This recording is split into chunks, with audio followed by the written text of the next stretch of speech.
Para ma-hit natin ng mas mabilis ang ating mga financial goals, importante na tayo ay marunong mag-invest. Kasi kapag tayo ay nag-iipon lang sa savings account, mabagal ang pag-grow ng pera natin. Magbigay tayo ng halimbawa na mga goals na pwede tayong magkaroon. Halimbawa, target natin na magkaroon ng sapat na retirement fund dahil lahat naman tayo magre-retire.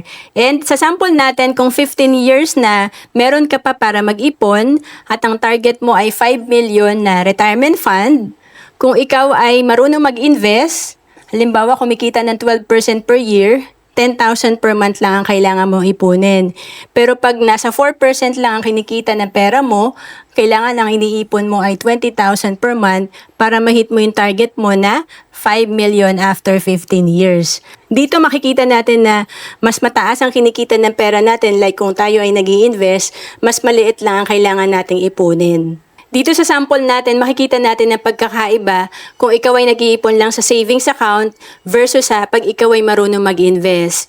Kung target mo makapag-ipon ng 900,000 after 20 years, kailangan makakapag-ipon ka ng 45,000 per year para ma-hit mo yung goal mo. And kung marunong ka mag-invest, mas mabilis mag-grow ang pera natin. Kagaya sa Kaiser na dito, 7 years ka lang mag-iipon ng 45,000 per year, sa total investment mo na 312,312. After 20 years, pag nag-mature to, almost 875,000 ang projected fund.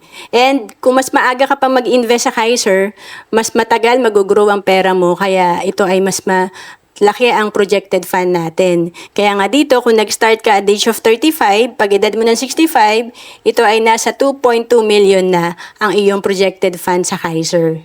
Ang Kaiser ay 3-in-1 na. Ito rin ang sinimulan kong savings program noong 2012.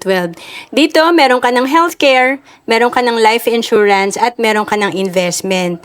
At ito ay 7 years to pay lang, 20 years maturity.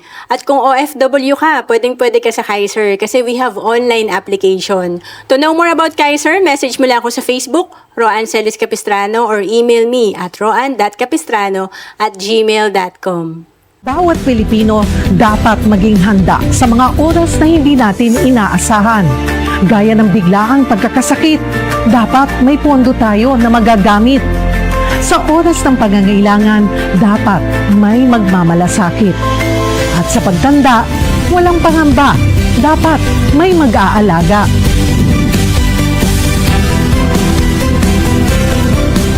Ganyan mag-alaga ang Kaiser. Yan ang dapat. Ako po si Cheryl Posip.